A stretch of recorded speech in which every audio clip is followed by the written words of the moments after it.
It is what it is. Let's run the interview. Yeah, for sure. Watch, the interview will start. I'll be in a whole different vibe.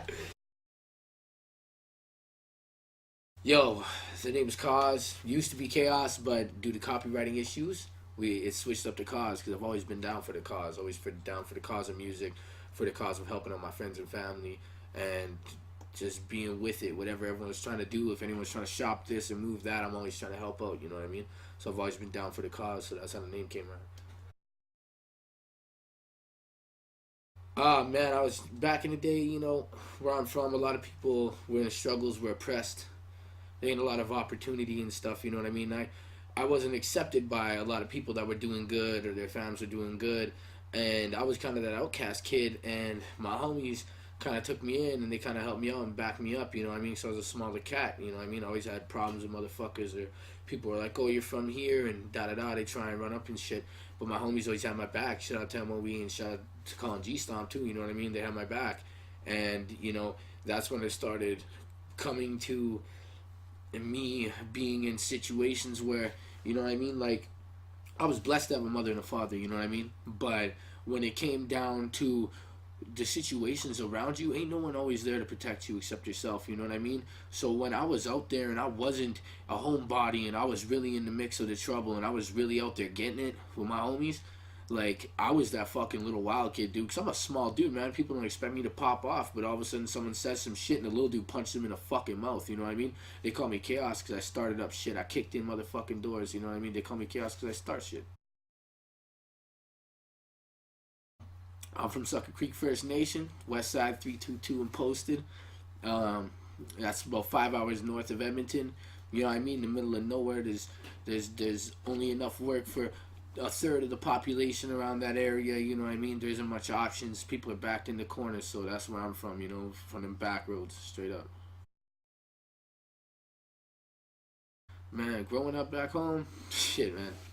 There was At first it was all good, when you're a kid and you ain't worrying about all that shit, and eventually you start getting older and you gotta shape up and hold it down, and you gotta shape up and ship out, because if you don't, you get stuck. And you know what I mean? If you ain't got no options on the plate for you, there's only one thing you turn to when you're from around where I'm from, you know what I mean? So if you ain't working, you working, you know what I mean? And that's just kind of what the fuck it is. So growing up around home, man, I was 12, 13, and you know what I mean? I was in situations, like I said, outside of the overlook of my mom and pops, you know what I mean? Like when I was out there by myself, I was 12, 13, and we were looking at fucking bags of fucking chronic and shit, just because, like I said, there ain't no options, you know what I mean? So growing up around there's no opportunity for our people, you know what I mean? So I came to fuck here, and I'm putting on for up there, because, you know what I mean, if I can make it from out that, they can make it from out that. So if I'm putting on for this, I'm putting on for everybody, you know what I mean? Fuck, man. Yo, when I first came to Edmonton, dude, this shit was a fucking maze. Okay, because where I'm from, man, it's back roads, and you know where the fuck you're at all times. It's just like if you grow up here, you know what I mean? So when I moved here, man, I didn't know what the fuck was what. I didn't know how to tell streets. I didn't know nothing. Because back home, dog, there ain't no fucking pretty street signs for you. There ain't no motherfucking stoplights that say 34th fucking Ave and shit. Nah, man, you know where you're going, or you're lost and you'll never find out where the fuck you're trying to go. You know what I mean? So when I moved here, I was lost, and yo, shout out to the taxis, man, because they were picking my ass up everywhere. You know what I mean? When I first moved to Edmonton, it was nuts, dude.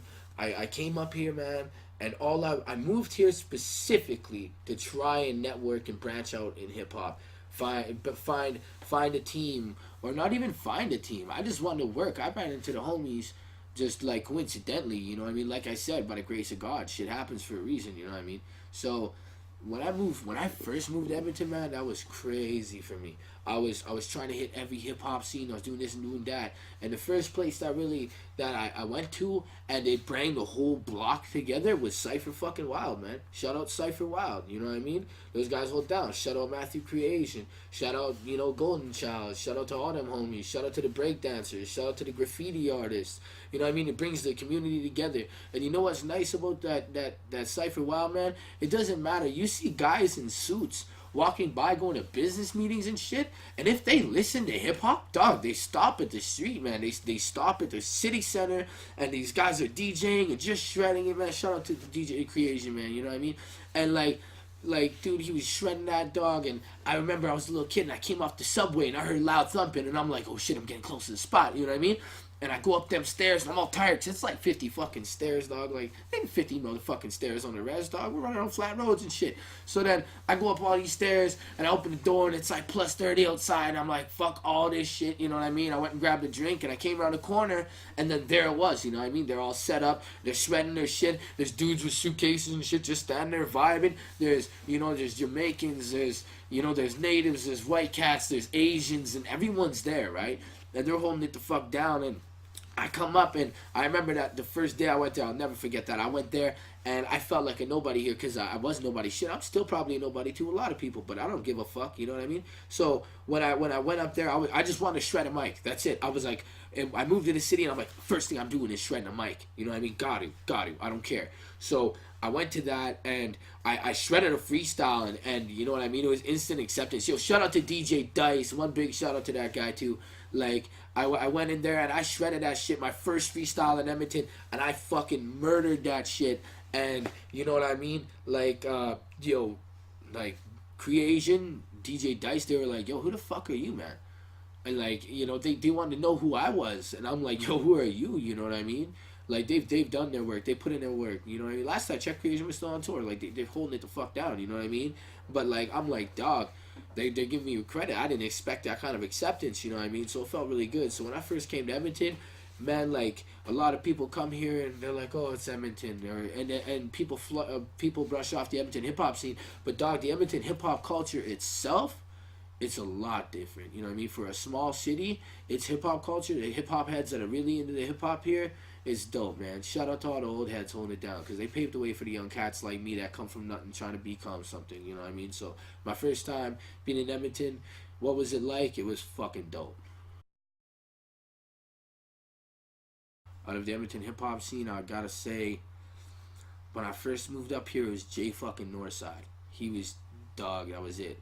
It was Jay Northside, Blue. You know what I mean? Those guys. They were fucking heavyweights. You know what I'm saying?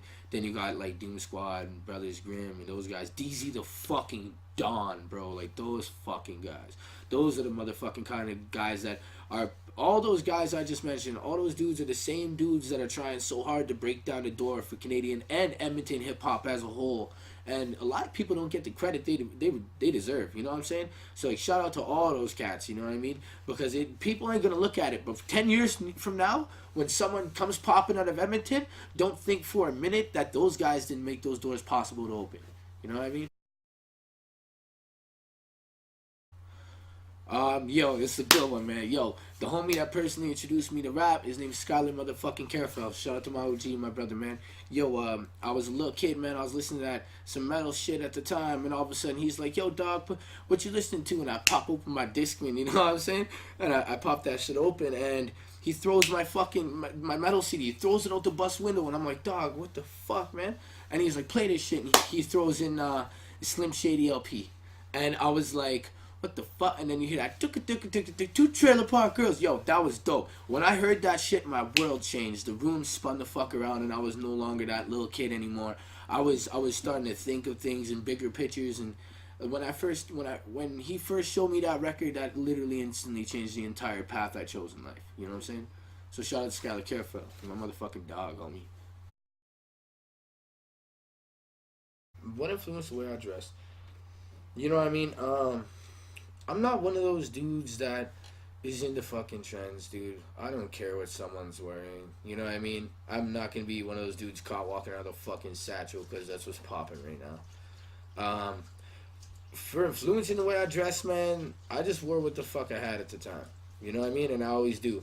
So I became accustomed to light, like, baggy clothes and stuff. You know, hand me down big heavy shirts and shit. And, I'm not one of those guys for brands and shit. So when it comes to influencing how I dress, dude, I just dress how the fuck I want to dress. If it looks dope, it looks dope. If I think it looks trash, I ain't wearing it.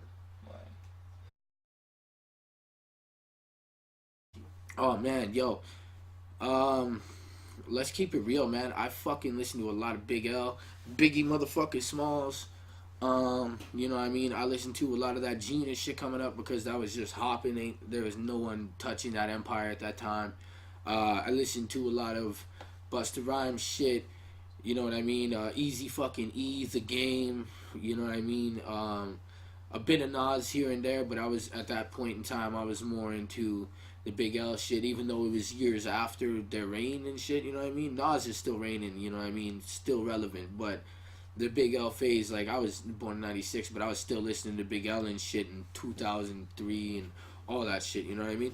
So I was just a kid bumping hip hop shit. So like, yeah, you got those guys, Big L, Biggie, Eminem, the G Unit team. You know what I mean? Fucking yo, when T-Pain is still lit, man. Yo, that was dope. Yeah, man. B.O.B. A lot of cool B.O.B. records.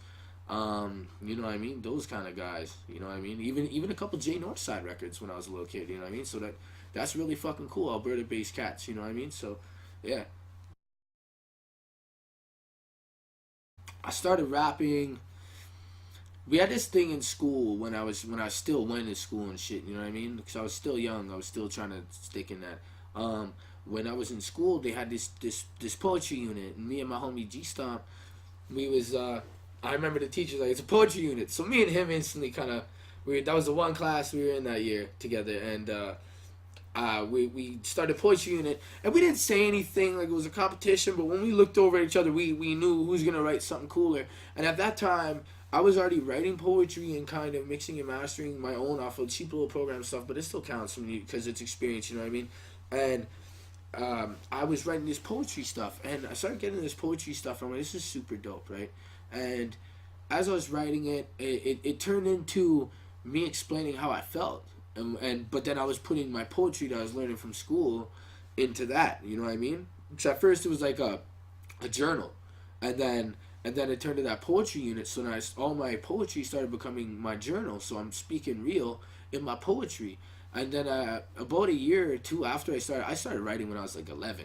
So by the time I was 13, even then I didn't know I was writing hip hop. You know what I mean? I was just writing a journal, a poetry journal. That's exactly what I was writing in my head. And then I got to the use of forms and stanzas and structures, and then it was already going for me. And then I realized, yo, holy shit, I'm rapping. I didn't realize I was writing hip hop until I sat down and I read it back to myself one day when I was like 14. I'm like, this is rap music, man. I'm making hip hop. So that's where that came from. Word. My first song was a little remix I did of the game song Nightmare. I also did a what the hell was it, man? I did this song off of I Got Five on it. I remixed that song too. That song's fucking dope. I remixed that shit when I was a little kid. That shit was sick. And then yeah, I got drunk in my house with my buddies and I fucking dropped my computer and I lost those two songs. So that ended badly. But those are my first two tracks, man. Those are nice. My personal rap style is like raw, just some raw hip hop shit, man. You know what I mean? I got a blend of an old school. I feel personally, I got a. It's like it's a weird way to say it, but I feel like my style is like a new age, old school style type. You know what I mean? Like the new age of the old school style. You know what I mean? Because the way that I whip and bend words it's influenced from guys like, you know what I mean, like Biggie, guys like Big L. You know what I mean?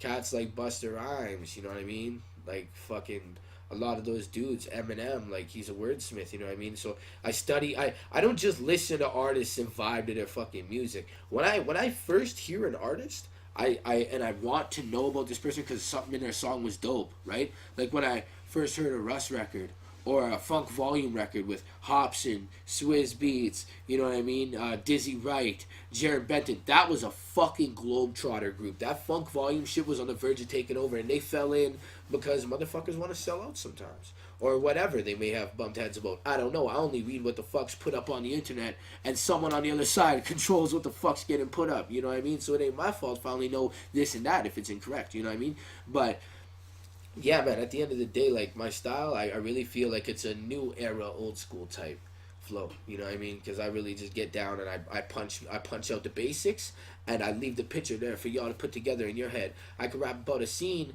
and in your head you're gonna picture a scene that you went through in your life, but the words relate to it. So now you know what I mean. You got to feel for that song and that's some soul with it. So yeah, I did have a mixtape with my motherfucking homies. With the Northwest Originals team, I got back home. You know what I mean? We did a mixtape, and the first one was what the fuck? I don't even remember the name of it. But the first mixtape we did, it had 16 songs on it. Me and my bros, outrageous. That was the first good song I was on. That was hip hop that I knew was hip hop. I did the outrageous song, and that shit was all around town, motherfucker. There was guys driving in GP.